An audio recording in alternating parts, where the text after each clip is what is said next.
La pregunta es, ¿qué tanto oramos? ¿Qué tanto estamos buscando a Dios en oración? Y hermano, aquí hay algo muy interesante. Mira, esta carta, hermano, esta epístola, ya dijimos cuál es la diferencia entre carta y epístola, no me voy a detener ahí por el tiempo, pero esta carta, esta epístola, hermano, más bien, es una epístola que nos enseña, hermano, póngame atención a esto. Esto no es un tratado teológico. Esto es algo para todos los cristianos. De hecho, hermano, es para los cristianos que se habían convertido a Cristo en Roma. Y quiero que me pongan atención en esto, hermano. Esto es para hombres comunes y corrientes. Hermano, hay algo que me cautiva de la personalidad del apóstol Pablo. El apóstol Pablo, hermano, no, y vuelvo y repito, él no se vende como, y yo soy el apóstol de los gentiles. A mí, yo no necesito de nadie. A mí Dios, ve, directo me da su revelación a mí. No, Pablo no dice eso, hermano. Dios me ha dado una palabra, como quien dice, a mí me la da y a ustedes no. No. Pablo es un hombre sencillo. Hermano, los pastores, hermano, por favor, ningún pastor, los pastores, hermano, no somos superhéroes. Los pastores no somos, hermano, personas que no nos equivocamos. Créame, hermano, yo me equivoco a diario. Los pastores somos personas comunes y corrientes que necesitamos también, así como usted necesita que le demos una palmadita y le diga, hermano, siga adelante.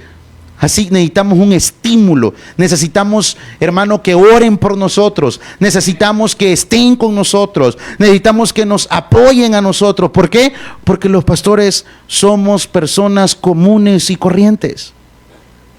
El gran apóstol Pablo, hermano, es el hombre, es el apóstol que obviamente porque escribió más, es el que sabemos, el que más pide oración por él. Ahora, no confundamos que cada uno de nosotros tenemos diferentes roles dentro de la iglesia de Cristo. Así que como, ¿qué onda, maestro? Con unos bromeo, con otros no. Pero debemos recordar, hermano, que todos tenemos diferentes niveles de responsabilidad, pero todos tenemos responsabilidad delante de Dios. Tan responsable soy yo, hermano, de venir a estudiar la palabra. Y hermano, ¿verdad que tú no has venido aquí a oír de mí, ni de mi vida, ni de mi cosa, ni de mi problema? Hermano, ni de lo mucho o poco. Tú has venido a oír de Dios y a oír de su palabra. Tú has venido a oír el consejo de Dios para tu vida, ¿sí o no? Tú no has venido a otra cosa, hermano. Tú has venido a adorar a Dios. Tú has venido a oír el consejo de Dios. Hermano, para predicar la palabra de Dios, hermano, créame, hermano, es un arduo trabajo. De hecho, la Biblia dice que debemos tener en doble estima y en doble honor a nuestros pastores. Literalmente lo que Pablo dice allí, ya está pisto, quiere sacar este maestro. Literalmente, hermano, lo que Pablo está diciendo allí cuando dice esta parte, hermano, es el contexto de lo que está hablando es del salario del hombre de Dios. Bendito Dios, nosotros trabajamos aparte y todo. Como dijo Pablo, no somos cargosos. Sin embargo, amado hermano, eso no quiere decir que nosotros estemos por encima de ustedes. Sí tenemos responsabilidades diferentes. Yo soy responsable de enseñarle a usted la palabra de Dios. Y usted es responsable de sentarse y venir a este lugar a escuchar la palabra de Dios con seriedad. La gente dice, es que los bautistas son muy fríos. Los bautistas son aburridos. De hecho, hermano, en el tiempo, en los años 80 y 90, donde nuestro pastor fundador, hermano, conservaba una línea más conservadora y bautista, decían, la gran refrigeradora, le decían al tabernáculo. ¿Por qué, hermano? Es que una iglesia, hermano, mira, la gente dice, es que es bien aburrido el culto. Hermano, tú no has entendido entonces. Aquí no necesitamos nombres, apellidos ni personalidades. Aquí no venimos a entretener a nadie. Hermano, aquí lo que hemos venido es a exponer nuestra vida delante de Dios en su palabra. Ahora, si usted quiere reírse, si usted quiere pasarle un buen rato, gritar, vaya al estadio. Y es más, si quiere invíteme, yo voy. Dependiendo de quién juegue. Pero esa es otra cosa. Este no es un circo, dice Pablo a Timoteo, hermano, en su primera carta: te escribo estas cosas para que sepas cómo debes conducirte en la casa de Dios, que es columna y baluarte de la verdad. No somos un lugar de entretenimiento. La gente dice, la gente busca las iglesias, hermano, como cuando predicábamos el sermón de cristianos líquidos. Las personas buscan la iglesia con respecto a cómo yo me voy sintiendo. Es que aquí me siento bien, es que aquí está bueno. No, hermano, busca una iglesia donde se te enseña verdaderamente la palabra de Dios, donde no vas a oír chistes, tonteras, locuras. Busca la palabra de Dios. El príncipe de los predicadores, Charles Spurgeon, decía: no busques una iglesia que esté cerca de tu casa, busca una iglesia que esté cerca de la palabra de Dios. Amén. Y a eso hemos venido a este lugar, hermano. Y cuando yo me confronto a la palabra transforma. Amén. Si es que yo me dejo transformar por el Señor. Porque créame, hermano, yo tengo muchos años de servir al Señor. Toda mi vida he servido al Señor. Toda mi vida he servido al Señor. Yo he escuchado testimonios de hermanos: sí, es que fui que yo me salí para Egipto unos días. No, yo no he ido a Egipto nunca, hermano. Yo siempre he estado aquí en la casa del Señor. Nunca, hermano, desde los 14 años que comencé a predicar, jamás hemos dejado de predicar y de enseñar y de trabajar fervientemente al Señor. Y no me arrepiento. Y si volviera a nacer, volvería a vivir exactamente todo igual. Entonces, ¿qué es lo que quiero decirte, hermano?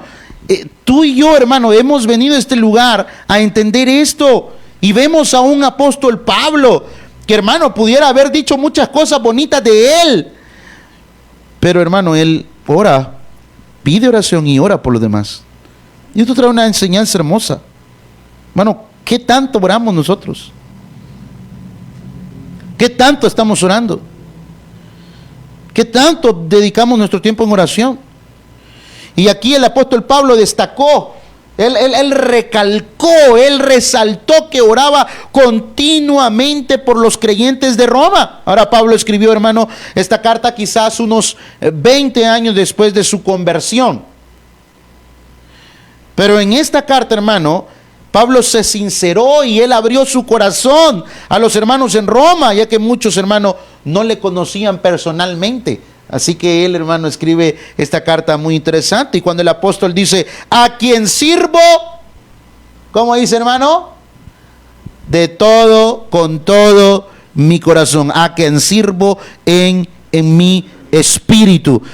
Aquí la reina de las versiones, que es Casiodoro de Reina y Cipriano de Valera de 1960, hermano, nos da una excelente idea del griego original, y es: a quien sirvo en mi espíritu. Y literalmente así lo dice en el griego.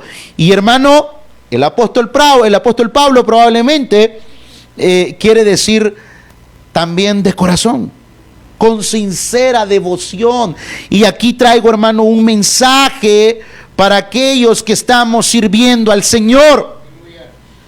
¿Cuántos aquí estamos de una u otra forma involucrados en un ministerio? No me levante la mano, no me diga amén, pero esto quiero que me pongan mucha atención aquellos que estamos involucrados en algún ministerio. Porque testigo me Dios, a quien sirvo en mi espíritu, a quien sirvo con fervor. Hermano, pregunto a todos aquellos que están militando en algún ministerio: ¿es así tu servicio? ¿Tu servicio es ferviente? ¿Tu servicio es con el corazón? ¿Tu servicio lo haces con pasión? ¿Lo hago con un corazón lleno de fervor y de celo por Dios? Por eso dije, hermano, no digan amén ni levanten la mano. Decía Facundo Cabral, mire qué fumado vengo ahora. Ya ve, es que la palabra es seria, si el enfermo soy yo. Y decía Facundo Cabral, nada hagas por compromiso, hazlo con amor. Me gusta. Y eso se oye muy bien, pero es más bonita la palabra de Dios. Y Pablo dice, movido por el Espíritu Santo, a quien sirvo en mi espíritu, en el evangelio de su Hijo, a quien sirvo con fervor en el evangelio de su Hijo. Vuelvo a preguntar a los que están aquí en algún ministerio, ¿es así vuestro servicio? Tú sabes que el día miércoles o el día viernes o el día domingo en la mañana o en la tarde te toca a ti servir en un ministerio y tú lo haces con todo el corazón. Y tú dices, hoy es tal día, hoy me toca servir. ¿Cómo lo haces, hermano? Hermanos, en la vida cristiana y en la vida del ministerio uno se va a encontrar todo tipo de problemas. Y si no, dígamelo a mí, hermano. Yo ya voy a cumplir 39 años. Estoy en una edad, como decía un gran teólogo, G.K. Chesterton, que para unos estoy bicho todavía y para otros ya estoy viejo. Así que, ¿verdad? Y en muchos años, hermano, he visto muchas cosas. Vuélele pluma desde los 14 años hasta los ya casi 39. Hace unos días me invitaron a predicar una vigilia, una iglesia, hermano, donde yo serví hace muchos años. Y la iglesia estaba cumpliendo 21 años o 24 años, no me acuerdo. Y allí me tenía el pastor un reconocimiento, porque yo había sido fundador de esa iglesia. Y el pastor ya está grande. Dice que me oye, ojalá que no lo oiga. Y en aquel entonces, hermano, yo era un cipote. Si ya con 39 años soy, bueno, 38 todavía, soy medio juguetón. Imagínese yo de 17 años, hermano. O sea, era un ajuatillo, hermano. Y me regañaba. Pero bendito Dios, ese hombre formó mi carácter. Y ahora él ya no se acuerda que pegaba la grande regañada, ¿verdad? Pero claro, yo no voy a guardar ningún rencor con él. Fuimos a predicar y para mí fue un poco duro, chocante ver que aquel hombre que yo conocí hace muchos años, hace más de 20 años, ya verlo grande, con más de 80 años, y su esposa ya falleció, y verlo ya cansado bastante. Entonces, hermano, en el ministerio uno se va a encontrar de todo. Y yo siempre he dicho de bromas, aunque no era tan broma, era verdad, hermano. Yo cuando iba a ese cantón a servir, siempre dentro de la misión bautista, yo caminaba, ¿verdad? Yo decía, Señor, yo aquí a este cantón no viniera, pero ni por un buen volado, Señor. Pero, Señor, yo vengo aquí porque te amo, le decía. Y en esa época, hermano, hoy está bonito el cantón.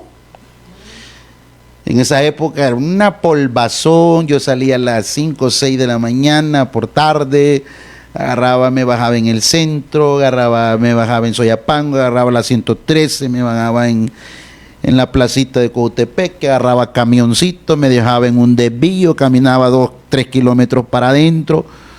Y cuando llovía, mojado y todo lodoso, y cuando no llovía y había verano, hermano, llegaba rubio a la iglesia yo, ¿verdad? De aquel gran montón de polvo. Pero, hermano, así hay momentos, hermano, abro mi corazón. Hay momentos que he pensado decir, Señor, yo creo que mejor dejamos esto aquí y mejor que quede el hermano Alfredo aquí, hay que quede el mejor con esto. Pero no, hermano, el Señor siempre le da fuerza a uno en medio de todo. Y yo quiero animarlos, hermano. Mira lo que dice Pablo. Hermano, usted dirá, pero usted o Pablo. Ya vamos a ver, hermano. Y yo te pregunto, hermano servidor, que estás aquí esta noche en este lugar, ¿es así tu servicio para el Señor? Pregúntate esta noche, hermano servidor, ¿lo hago con un corazón lleno de fervor y de celo por Dios? ¿Lo hago de mala gana? ¿Lo hago porque pues sí, ni modo, no hay quien lo haga?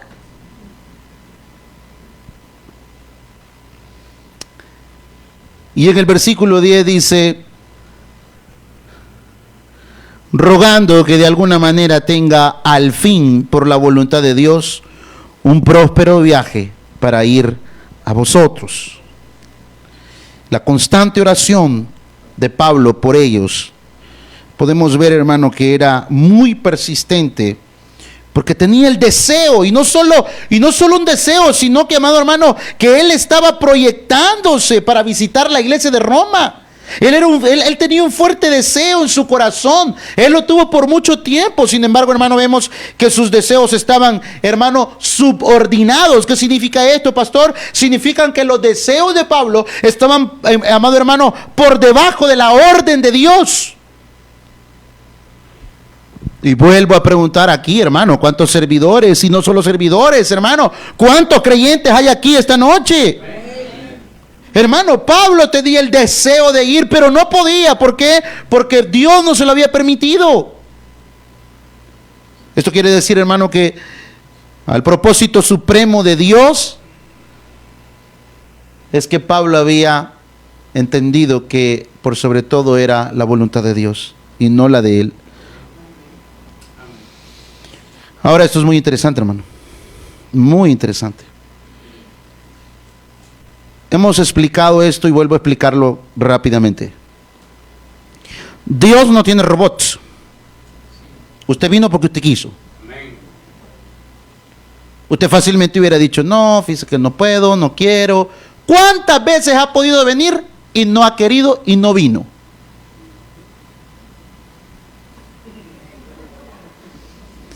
No se los tomes en cuenta, Señor. Fíjese que a mí a veces ya me han dado ganas, pero luego me acuerdo que yo soy el pastor y se me pasa. Así que ni modo. Póngame atención a esto. Nosotros no somos robots. Usted decidió venir esta noche. Usted dijo, yo quiero ir al culto. Y hay unos que, ni modo, vamos. Hay unos que los traen a la fuerza. Mis amados hermanos, nosotros podemos querer muchas cosas. Y con esto quiero decir algo. Cuando tú estabas sin Cristo, tú eras esclavo del pecado. Dios nos ha dado un libre albedrío a todos. ¿Sí o no? Pero no para salvación. Él nos ha dado un libre albedrío para decidir si yo tengo una vida responsable cristiana. Usted sabe que el día miércoles usted tiene un encuentro y una cita con Dios. Usted sabe que el día viernes usted tiene un día especial, una cita especial con Dios. Usted sabe, y los que servimos en diferentes ministerios, usted sabe que tal día y tal día usted tiene esa cita y ese compromiso con el Señor. ¿Y qué quiero decir con esto?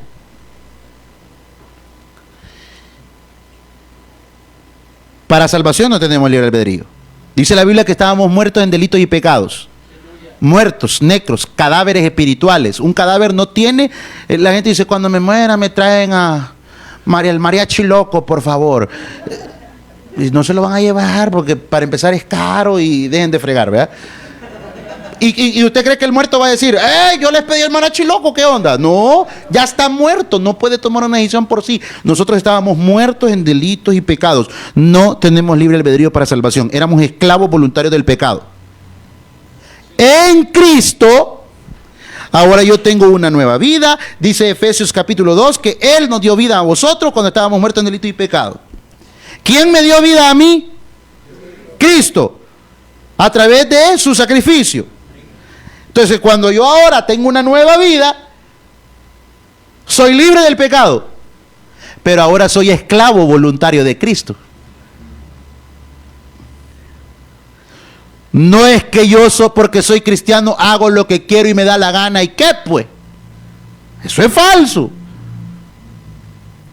Hay una verdad en aquella frase que dice salvo siempre salvo. Eso es verdad, somos salvos siempre. Entonces quiere decir, dicen unos hermanos, que podemos pecar, chupar, tener damas, hacer esto, robar. No, eso no quiere decir eso. Significa que la salvación no depende de mí como hombre. La salvación es de Dios, es Él el autor de la salvación. Y yo como cristiano responsable, ¿cuántos cristianos? No me vayan a salir con una infidelidad responsable. Mediante falso. Entonces, hermano, ¿cuántos cristianos responsables hay aquí esta noche en este lugar? Va, entonces, como somos cristianos responsables, estamos aquí. Fácilmente nos hubiéramos ido para la casa. ¿Cuántos andamos cansados del trabajo el día de hoy? Reventados. Gente que se levanta a las 4 de la mañana. Pero usted es un creyente responsable. ¿Qué quiere decir esto, pastor? Bueno, dice el apóstol Pablo, rogando que de alguna manera tenga el fin, por la voluntad de Dios, un próspero viaje para ir a vosotros. Hermano, Pablo, el deseo de él es ir a Roma, pero él dice, que no se interpongan mis deseos, que por sobre mis deseos esté la voluntad de Dios encima de mis deseos. ¿Me doy a entender, iglesia?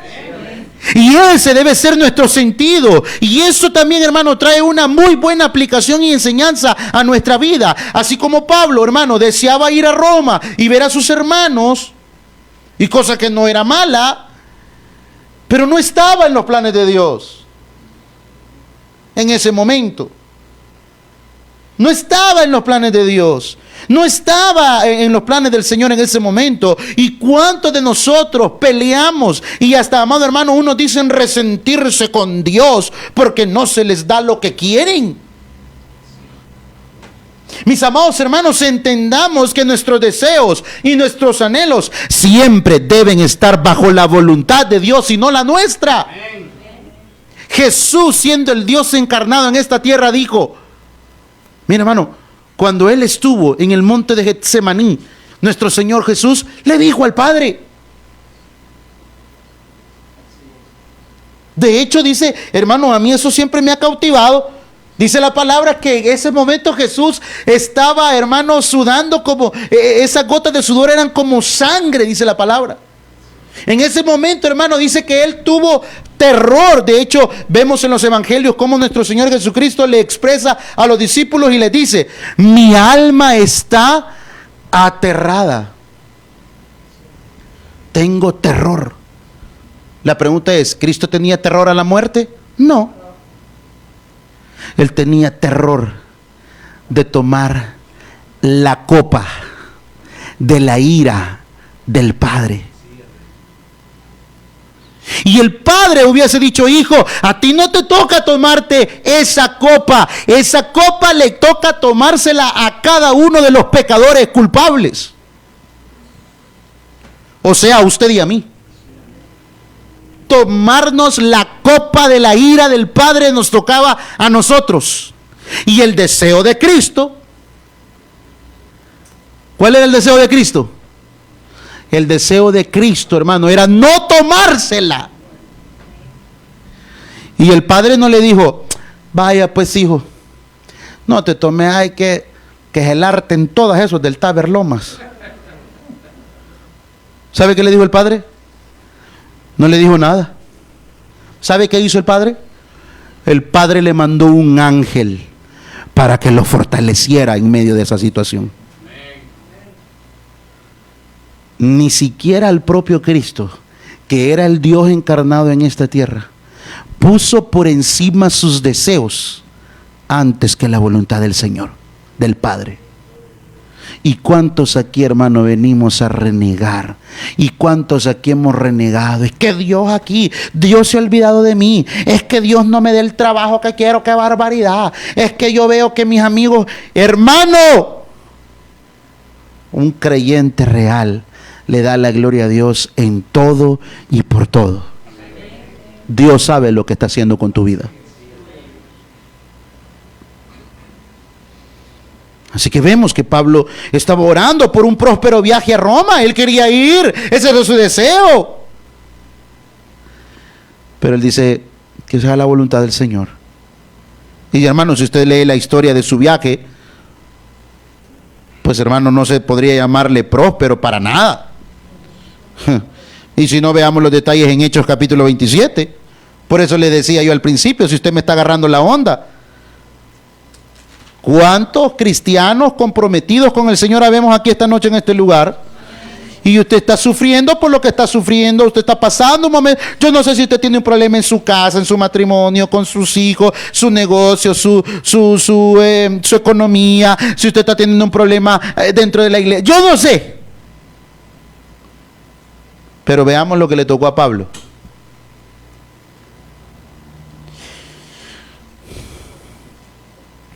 Cuando se decidió que habíamos de navegar para Italia, ahora hermano, quiero dejar muy claro en el contexto de este momento, viajar a Italia no era viajar como viajar ahora. Porque cuando usted viaja, le dicen que para un viaje largo que lleve una pastilla de dormir, que lleve un libro, que lleve tal cosa, que haga esto, que que hay wifi en el avión o no hay. Usted va viendo las nubes, usted va emocionado. No, Pablo no viajó así, hermano. Mira lo que dice. Cuando se decidió que habíamos de navegar para Italia, entregaron a Pablo y algunos otros presos a un centurión. O sea, Pablo iba en calidad de preso. No iba en un avión Boeing 767. Yo no sé, estoy diciendo algo aquí por decirlo. En clase, ¿cuál es la mejor clase? La primera clase. Donde hasta se puede dormir ahí en el gran sofá que le dan. No. Él iba en calidad de preso. A un centurión llamado Julio, pero no es el hermano Julio que está aquí con nosotros, de la compañía Augusta. Sigamos leyendo, mira lo que dice. Embarcándonos en una nave adramitena que iba a tocar los puertos de Asia, zarpamos, estando con nosotros Aristarco, macedonio de Tesalónica. Al otro día llegamos a Sidón, y Julio, tratando humanamente a Pablo, le permitió que fuese a los amigos para ser atendidos por ellos. Y haciéndonos a la vela desde allí, navegamos a Sotavento de Chipre, porque los vientos eran contrarios. Habiendo atravesando el mar frente a Sicilia y Panfilia, arribamos a Mira, ciudad de Licia, y hallando allí el centurión una nave alejandrina que zarpaba para Italia, nos embarcó en ella, navegando muchos días despacio y llegando a duras penas frente a Nido, dice, porque nos impedía el viento, navegamos a Sotavento de Creta frente a Salmón, y costeándola con dificultad llegamos a un lugar que llaman Buenos Puertos, cerca de la cual estaba la ciudad de Lasea. Y habiendo pasado mucho tiempo y siendo ya peligrosa la navegación, por haber pasado ya el ayuno, Pablo les amonestaba diciéndoles: varones, veo que la navegación va a ser con perjuicio y mucha pérdida, no solo del cargamento y de la nave, sino también de nuestras personas. Pero el centurión daba más crédito al piloto y al patrón de la nave que a lo que Pablo decía, y siendo incómodo el puerto para invernar, la mayoría acordó zarpar también de allí por si pudiesen arribar a Fenicie, pero puerto de Creta, que mira al noreste y sudeste, invernar allí. Y soplando una brisa del sur, pareciéndoles que ya tenían lo que deseaban, levaron anclas e iban costeado a Creta. Pero no mucho después, dio contra la nave un viento huracanado llamado Euroclidón, y siendo arrebatada la nave, y no pudiendo poner la proa al viento, nos abandonamos a él y nos dejamos llevar. Oiga, hermano, el viento los llevó en aquella nave, y habiendo corrido a sotavento de una isla llamada Clauda, con dificultad pudimos recoger el esquife, y una vez subido a bordo usaron de refuerzos para ceñir la nave, y teniendo temor de dar en la Sirte, arriaron las naves y quedaron a la deriva, pero siendo combatidos por una furiosa tempestad, al siguiente día empezaron a alijar. Y al tercer día, con nuestras propias manos arrojamos los aparejos de la nave, y no, ¿qué dice, hermano? Apareciendo ni sol ni estrellas por muchos días. Era oscuro. ¿Qué dice, hermano? Y acosados por una tempestad no pequeña, ya habíamos perdido toda esperanza de salvarnos. Hermano, el deseo de Pablo era regresar a Roma. Fíjese usted, hermano, él viajó como preso, se encontró en una tempestad, la nave se perdió y hasta fue, hermano, mordido por una víbora. Por razones de tiempo no me voy a detener ahí. Y, hermano, dicho sea de paso, lo mordió una serpiente al apóstol Pablo. Y él todavía dice más adelante, y saben que yo soy siervo voluntario de Jesucristo. Hermano, ahí estuvo él en peligros de ladrones. Este hombre, hermano, pasó un naufragio. Mira lo que dice el versículo 39. Cuando se hizo de día, no reconocían la tierra, pero, hermano, veían una ensenada que tenía playa, en la cual acordando varar si pudiesen la nave. Cortando pues las anclas, las dejaron en el mar, largando también las armas del timón, y izada al viento la vela de proa, enfilaron hacia la playa, pero dando en un lugar de 2 aguas, hicieron encallar la nave, y la proa hincada quedó inmóvil, y la popa se abría con la violencia del mar. Entonces los soldados acordaron matar a los presos para que ninguno se fugase nadando. Pero el centurión, queriendo salvar a Pablo, les impidió este intento, y mandó que los que pudiesen nadar se echasen los primeros y saliesen a tierra, y los demás parte en tablas, parte en cosas de la nave. Y así aconteció que todos se salvaron saliendo a tierra. Y, hermano, podemos ver todo lo que este hombre vivió, hermano, en su viaje a Roma, el primero. Y sin embargo él dice: yo quiero ir allí, no me importa. ¿Y cuántos de nosotros, hermano? Esto tiene una gran enseñanza. Pablo pidió que el viaje fuera posible y que las dificultades fueran quitadas. Él dijo: no quiero vivir lo que pasé hace unos días, unos años. Él se sometió a la voluntad de Dios. Dijo: así, Señor, quiero que sea. Pablo reconoció, amado hermano, esto. Pablo reconoció que solo por la gracia y la misericordia, porque había sido salvado, él era esclavo del Señor. ¿Y cuántos acá deberíamos ser, amado hermano, o deberíamos vernos ese mismo impulso y ese mismo amor? Mira, hermano, aquí, ¿cuántos ya estaríamos muertos ya? ¿Cuántos aquí tendríamos una vida totalmente destruida sin Cristo? No olvides que tú y yo tenemos un enemigo, es el enemigo de nuestras almas, hermano. Y el enemigo de nuestras almas no te quiere ver bien, te quiere ver destruido. Acuérdate de dónde Dios te sacó, hermano. Amén. Y por eso Pablo, hermano, llama en Gálatas capítulo 2, versículo 20, el cual me amó y se entregó a sí mismo por mí. Hermano, y Juan en la primera carta dice que nosotros le amamos a Él porque Él nos amó primero. ¿Cómo no amar a aquel que nos ha salvado, hermano? No es nada, hermano, lo que sufrimos.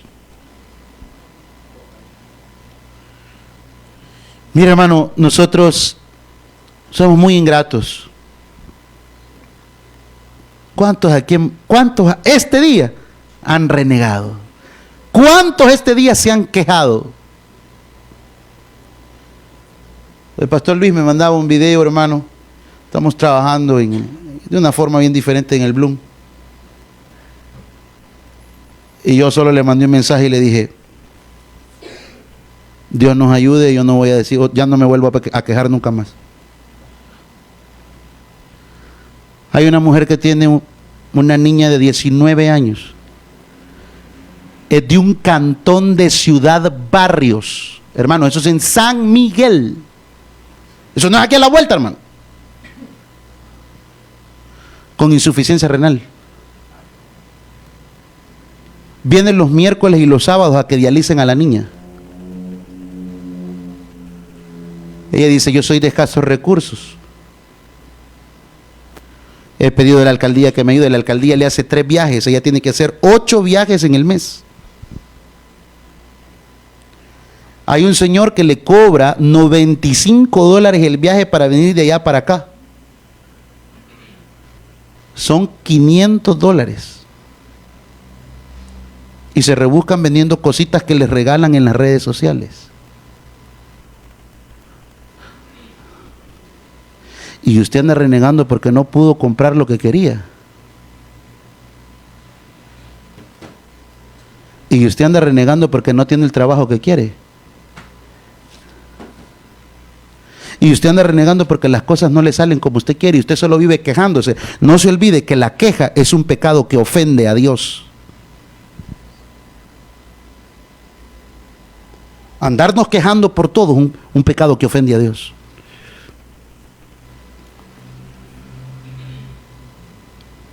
Siempre va a encontrar a alguien que esté sufriendo igual o más o peor que usted. Así que no andemos haciéndonos las víctimas con nadie. Mejor derrame su espíritu delante de Dios y hable con Él. Llore, chille y haga todo lo que quiera delante de Él. Hermanos, Pablo está diciendo todo. Mire, hermano, esto es para que cualquiera dijera: no, hombre, Pablo odiaba a Cristo a tal grado, hermano, que mataba a los cristianos.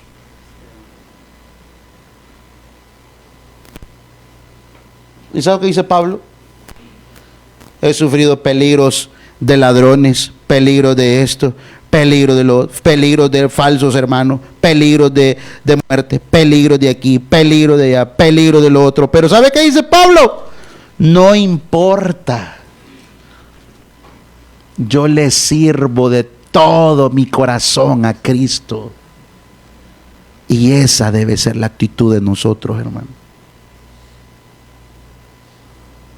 Esa debe ser la actitud de un cristiano cuando está enfrentando los problemas, hermano.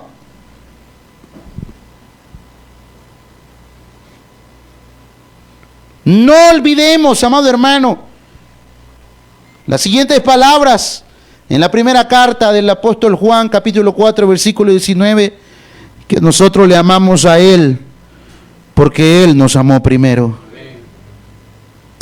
Querido hermano, el Señor Jesucristo le amó a usted y se entregó a sí mismo por usted en la cruz del Calvario. Él nos amó primero. Y sabiendo todo esto, hermano, termino con una pregunta. ¿No quiere usted corresponder el mismo amor?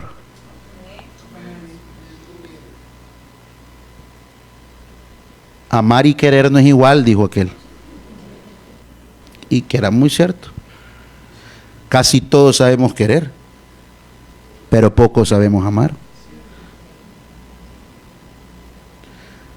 ¿Tú amas a Cristo? Si tú amas a Cristo, hermano, hermana, no importa el problema que tú tengas hoy, tú no te vas a quejar de Dios. Tú le vas a amar siempre porque Él te amó primero. Y vamos a dejar la siguiente parte de la carta a los Romanos en el capítulo del 11 en adelante, porque ahí hay una enseñanza cautivante para nuestros corazones. Por eso lo vemos el próximo miércoles. Démosle un fuerte aplauso al Señor.